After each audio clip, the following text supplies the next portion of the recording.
जय श्री कृष्ण। राधे राधे।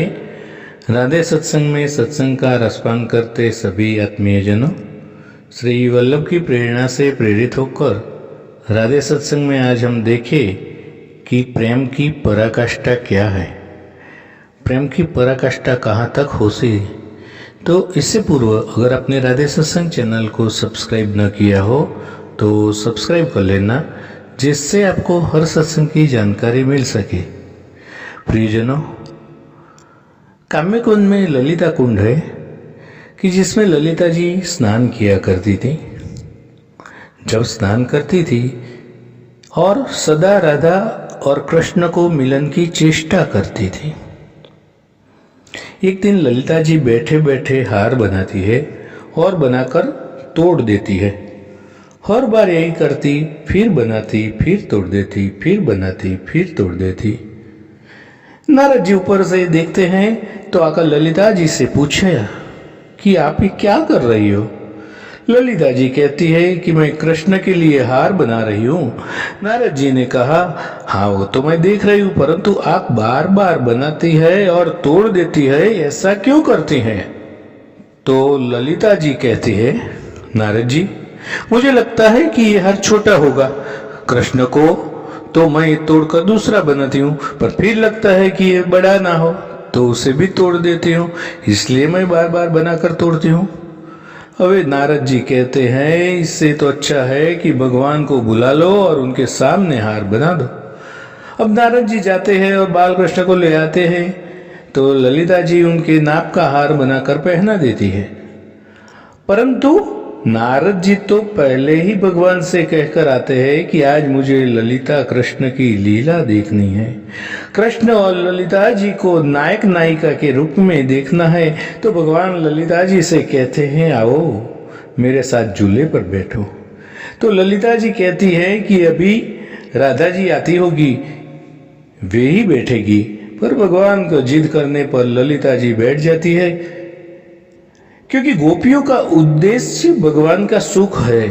तो नारद जी दोनों को झूले में देखकर बड़े प्रसन्न होते हैं और वहां से सीधे राधा जी के पास जाकर उनसे सामने ही गाने लगते हैं कि कृष्ण ललिता की जय हो, कृष्ण ललिता की जय हो। राधा जी कहती है कि क्या बात है नारद जी, आज कृष्ण ललिता जी की जय जयकार क्यों कर रहे हैं? तो नारद जी कहते, यहाँ क्या प्यारी जोड़ी है, झूले में ललिता और कृष्ण की। अरे देखकर बहुत आनंद आ गया और नारद जी वहां से चले जाते हैं।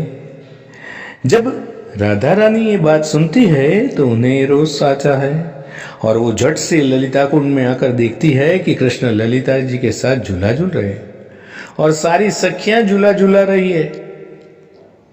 तो वहां से चुपचाप चली जाती है। जब बहुत देर लग जाती है और राधा रानी आती नहीं है तो भगवान सोचते हैं कि राधा जी अभी तक नहीं आई। तो वे ढूंढने जाते हैं, देखते हैं कि राधा जी अपने निकुंज में मान करते बैठ गई है।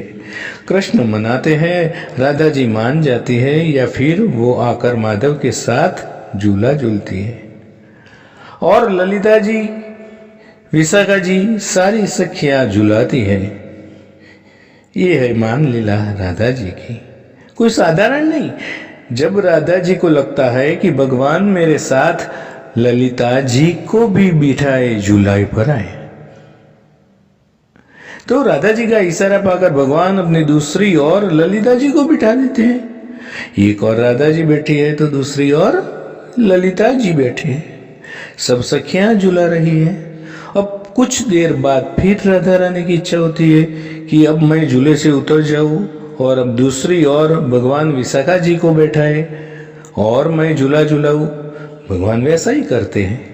एक और ललिता जी तो दूसरी ओर विशाखा जी को बैठाते हैं और राधा रानी झूला झूलाती हैं। कहने का अभिप्राय कि ये वास्तव में लीला मात्र है। जब भगवान कृष्ण चाहते हैं कि राधा जी मान करे तो राधा रानी मान की लीला करती है, वरना राधा जी के अंदर मान द्वेष तो लेस मात्र भी नहीं है। कभी किसी भी सखी के प्रति द्वेष या जलन नहीं है। तो राधा एक भाव है, जो प्रेम की पराकाष्ठा है। राधा एक सर्वोच्च भाव है। प्रियजनों, इसके साथ ही आज के सत्संग को श्री वल्लभ के चरणों में समर्पित करके अत्रे विराम लें। फिर मिलेंगे राधे सत्संग में नए सत्संग के साथ। जय श्री कृष्ण। राधे राधे।